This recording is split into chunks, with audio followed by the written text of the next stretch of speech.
Bonjour David Jean-Motte et merci d'avoir accepté de répondre à mes questions. Bonjour, bonjour. Donc, vous avez été relooker pour l'émission Sans Chichi. Vous l'êtes actuellement dans l'émission du 8-9 sur Vivacité en radio. Oui. Et depuis peu, vous participez à l'émission du Grand Cactus. Oui, Voilà, aussi. sur la RTBF. Bon, mais ils m'ont Voilà. mis partout. Ils m'ont mis à l'Académie des Neufs. Ils m'ont mis donc ici donc au Grand Cactus. On m'a mis donc les ambassadeurs. On m'a mis aussi dans quoi encore. Mais ils m'ont mis partout. Et donc sachez une chose, téléspectateurs, ce n'est pas moi qui ai demandé. On m'a placé dans les émissions. Donc ben voilà. Donc j'espère que qu'ils passent un bon moment, comme le moment qu'on a passé ici. Donc c'est toujours généreux, éthique et dans le respect. Surtout ça. Même si on se moque un petit peu, mais donc ça je parle du Grand Cactus, mais sinon tout se fait toujours dans le respect de l'un et de l'autre et ça c'est super important. Mais justement, le grand public a peut-être pas conscience de quelque chose vous concernant. Avant d'être relooker, vous avez fait de longues études. Vous avez ensuite travaillé comme infographiste dans le domaine des jeux vidéo.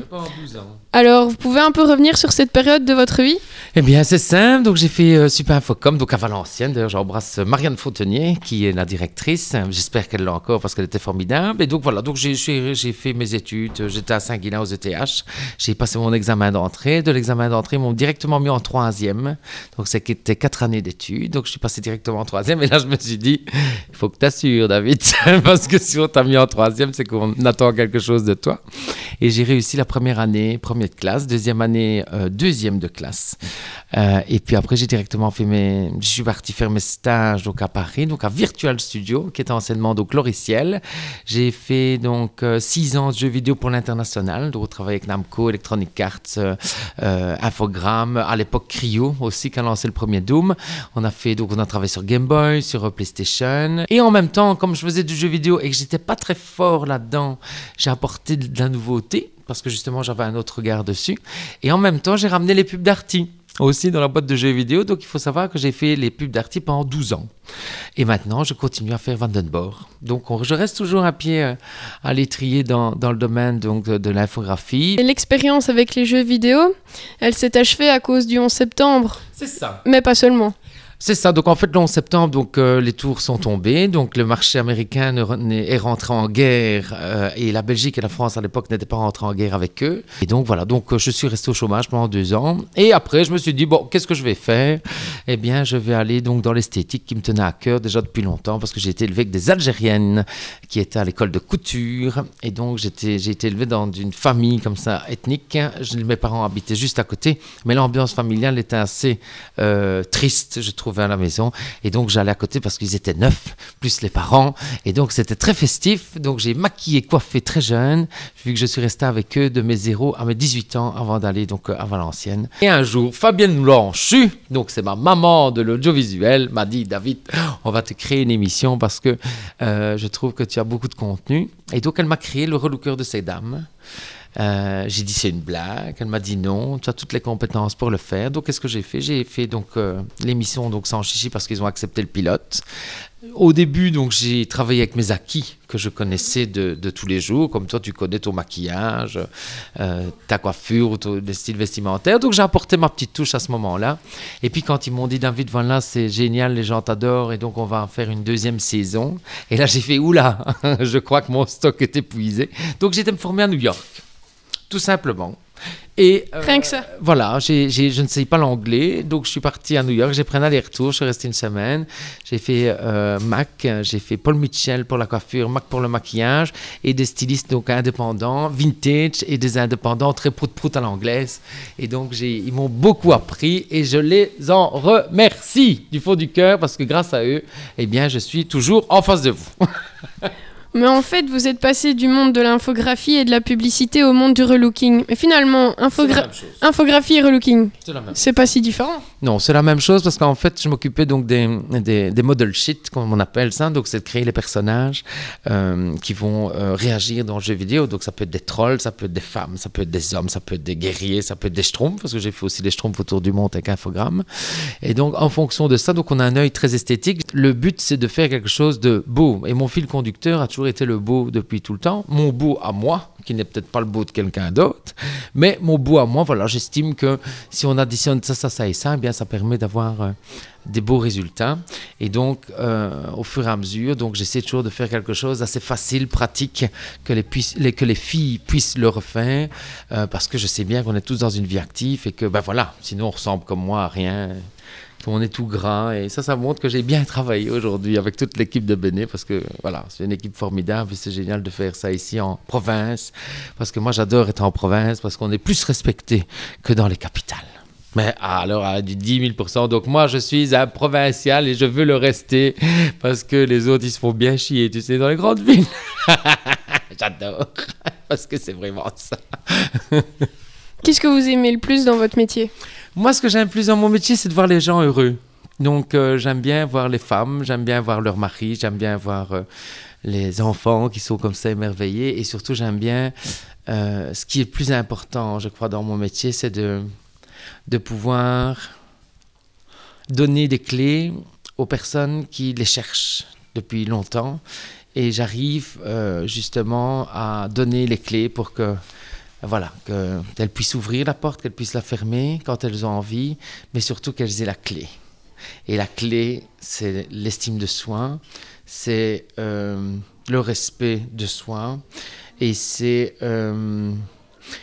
c'est s'accepter aussi pour justement avancer plus. Et ça, c'est génial.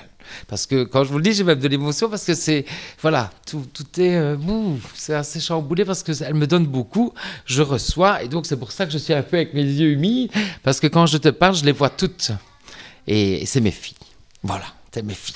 Je n'ai pas d'enfants donc j'ai mes filles de 0 à 70 ans, mais c'est mes filles, c'est vraiment mes filles et je les aime. Et elle vient d'où cette passion?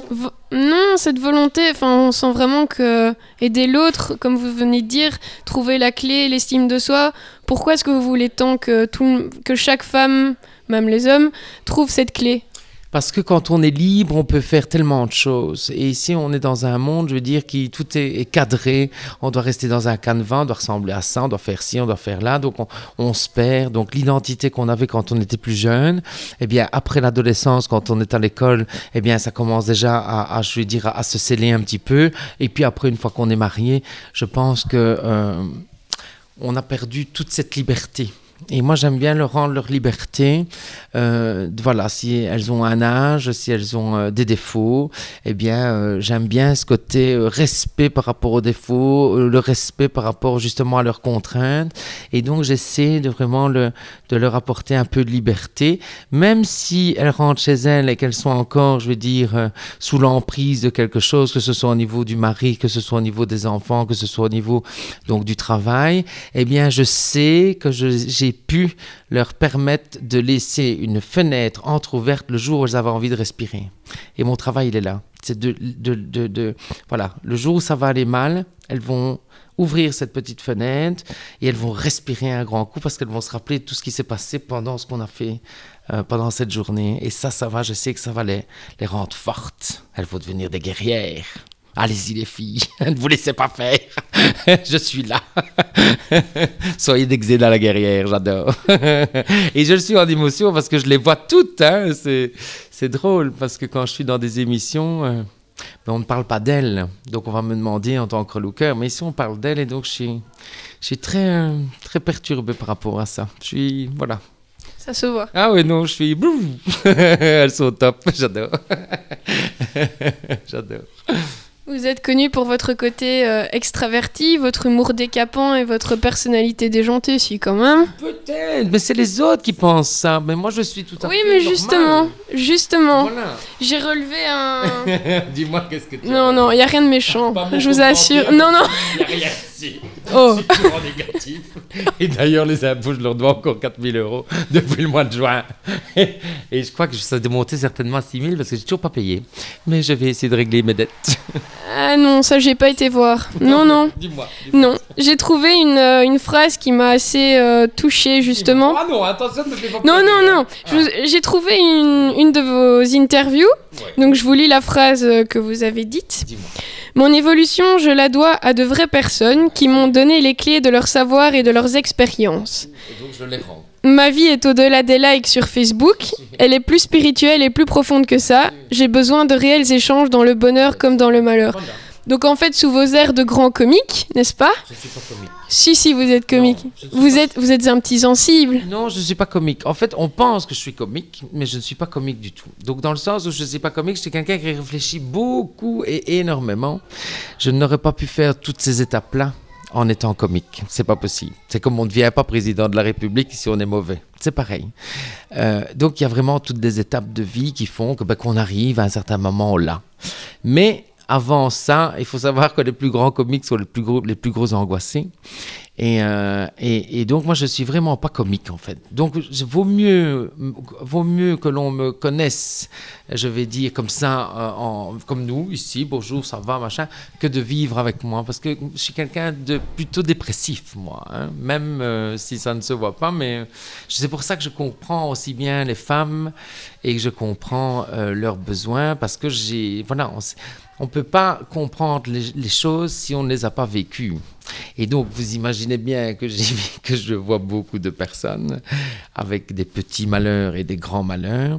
Et donc, le fait de comprendre comme ça ces personnes, et quand elles vous disent merci, mais qui vient du ventre, et qui ne vient pas comme ça bêtement, et qui vient vraiment du ventre, c'est qu'elle s'est sentie comprise. Et donc, il faut avoir vécu beaucoup de mauvaises choses pour justement après savoir prendre du recul et de profiter du moment présent qui fait qu'on pense que c'est comique parce qu'on est content, on est joyeux, on est euphorique.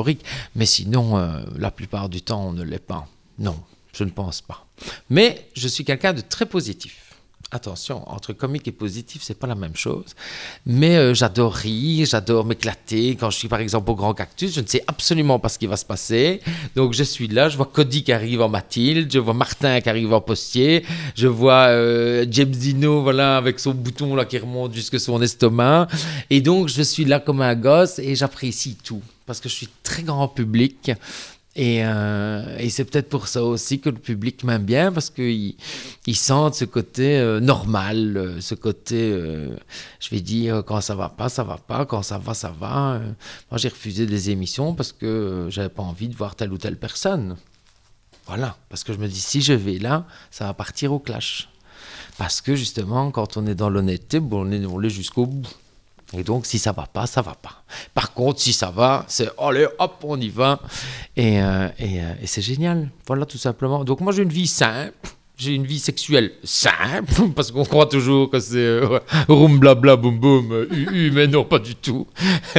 et donc je mange simplement, je vis au 5e étage, j'ai un petit balcon, mon chien est décédé malheureusement, mais ce n'est pas grave, je l'ai acheté le même en plastique que j'ai mis sur mon armoire, comme ça je lui fais un petit clin d'œil tous les jours.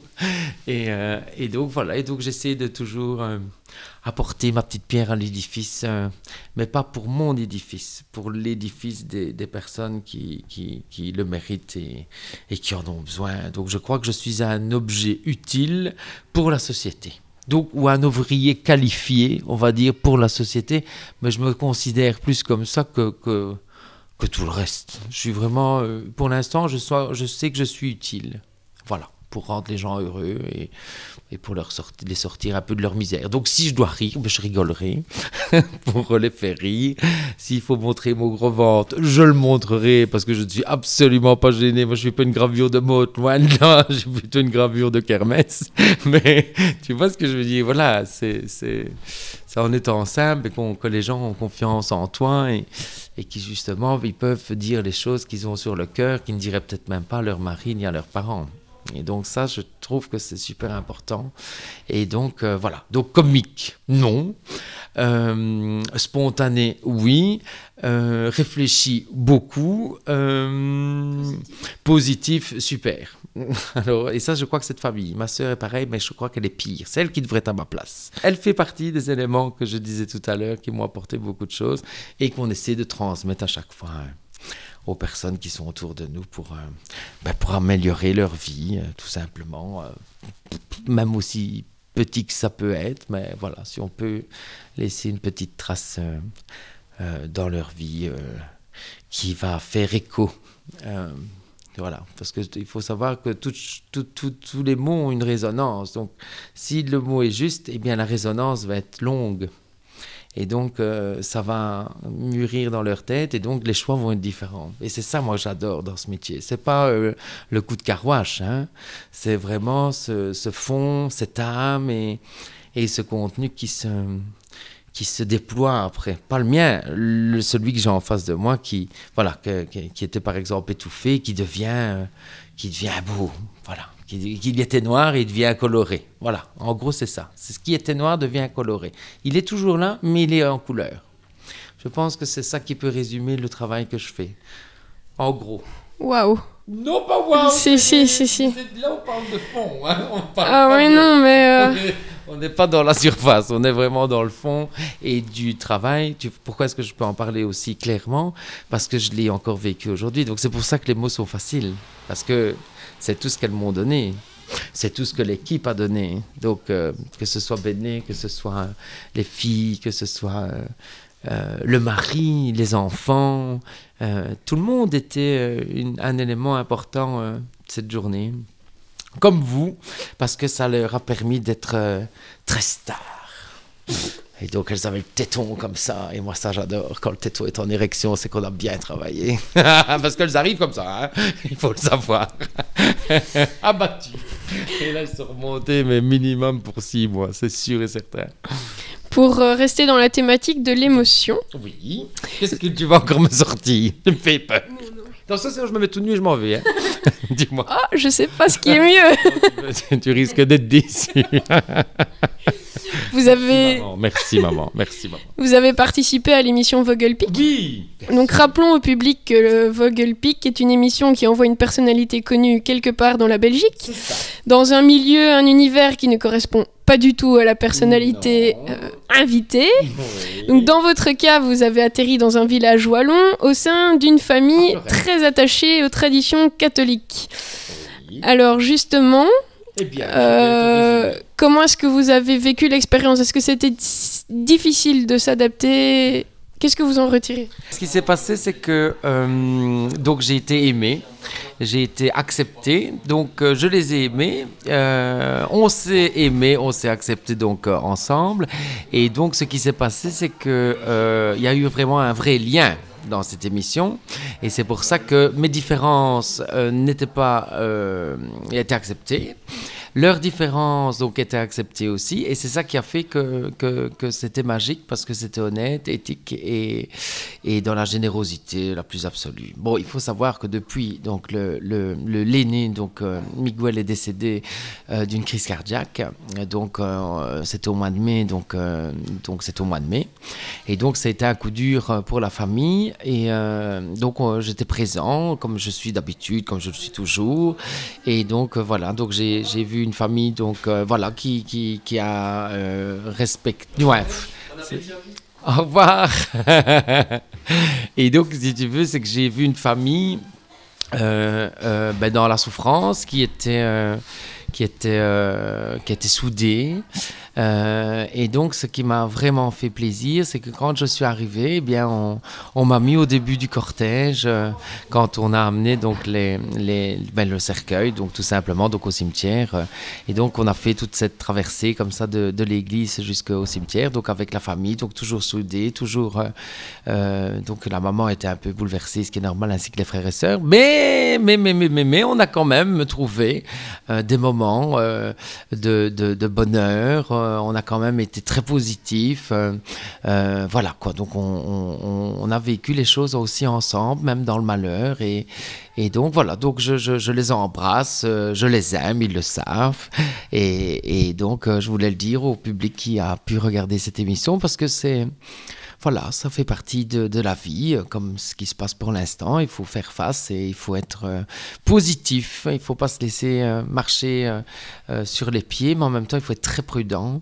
Et donc voilà, malheureusement, il y a des bons et des gentils. Et quand on fait partie des bons, on essaie de se souder les coudes et de faire face, comme dans des familles tout à fait classiques.